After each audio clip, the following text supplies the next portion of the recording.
জাতীয় প্রাণী সম্পদ সপ্তাহ 2025 উদযাপন উপলক্ষে রামুর মণ্ডল পাড়া সরকারি প্রাথমিক বিদ্যালয়ে ছাত্রছাত্রীদের নিয়ে দুধ খাওয়ানোর উৎসব অনুষ্ঠিত হয়েছে।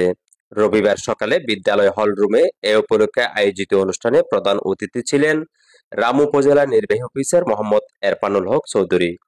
রামু উপজেলা প্রাণী সম্পদ কর্মকর্তা ডাক্তার অসীম বরণ সেনের সভাপতিত্বে অনুষ্ঠানে প্রাণী সম্পদ বিভাগের কর্মকর্তাবৃন্দ উপস্থিত ছিলেন। প্রধান অতিথির বক্তব্যে ইউএনও মোহাম্মদ এরফানুল হক চৌধুরী বলেন, শিশুর সুস্থ শরীর, মানসিক বিকাশ ও শিক্ষার অগ্রযাত্রায় দুধের ভূমিকা অত্যন্ত গুরুত্বপূর্ণ। প্রতিদিন দুধ পান করলে শিক্ষার্থীরা আরো মনোযোগী, সুস্থ ও কর্মক্ষম হয়ে বেড়ে উঠবে। তিনি শিশুদের পুষ্টি নিশ্চিত করতে অভিভাবকদের আরো সচেতন হওয়ার আহ্বান জানান।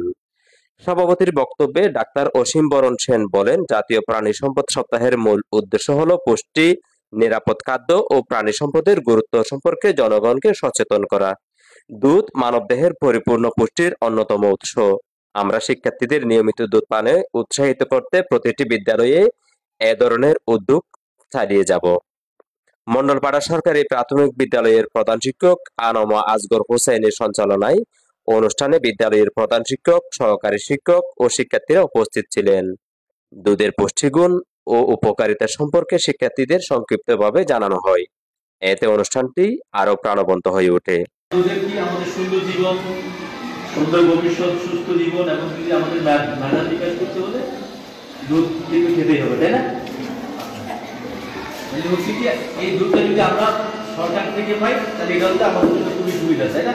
কারণ হচ্ছে দুধের একটা বাজার মূল্য তো অনেক, সবাই তো দুধ খাওয়ার সামর্থ্য থাকবে না, স্বাভাবিক। তো আমরা স্কুল থেকে যে দুধগুলো দিচ্ছি এটা হচ্ছে মানে দুধগুলো যাতে সঠিক মান বজায় থাকে এবং সঠিক পরিমাণ যাতে থাকে ওটা আমরা নিশ্চিত করবো। স্মরণ শক্তি বাড়াতে চান, আপনার নিউরন সেল বা ব্রেন সেলগুলোকে অ্যাক্টিভ রাখতে হবে। সেই নিউরন সেল বা ব্রেন সেলের অন্যতম খাদ্য হিসেবে কাজ করে হচ্ছে ল্যাকটোজ। আর সৃষ্টিকর্তার দেওয়া এই ল্যাকটোজ একমাত্র দুধে ছাড়া অন্য কোনো খাদ্যে পাওয়া যায় না। সে কারণেই আমরা আগামী এই সন্তানগুলোকে, এই ছাত্রছাত্রীগুলোকে যাতে মেধাবী হিসেবে গড়ে তুলতে পারে, আমরা বাংলাদেশে কিন্তু বিভিন্ন স্কুলে দুধ খাওয়ার প্রোগ্রাম চলছে। আজকে 1 জুলাই বাংলাদেশের প্রতিটা স্কুলে এরকম দুধ আর ডিম খাওয়ানোর ব্যবস্থা রয়েছে। তা কালকে থেকে আমি ইয়েলো মহোদয়ের জানাতে বলছি, কালকে থেকে আমাদের রামুর অলরেডি আমরা 2023 সাল থেকে চেন্দ্র সরকারি প্রাথমিক বিদ্যালয়ে দুধ খাওয়াচ্ছি প্রতিদিন 200 ml করে ইউএসডি নিচে, এবং আগামীকাল থেকে আরো 2টা স্কুল একসাথে যোগ হচ্ছে প্রাথমিক শিক্ষা মন্ত্রণালয়ের অধীনে রামুর উপজেলায়।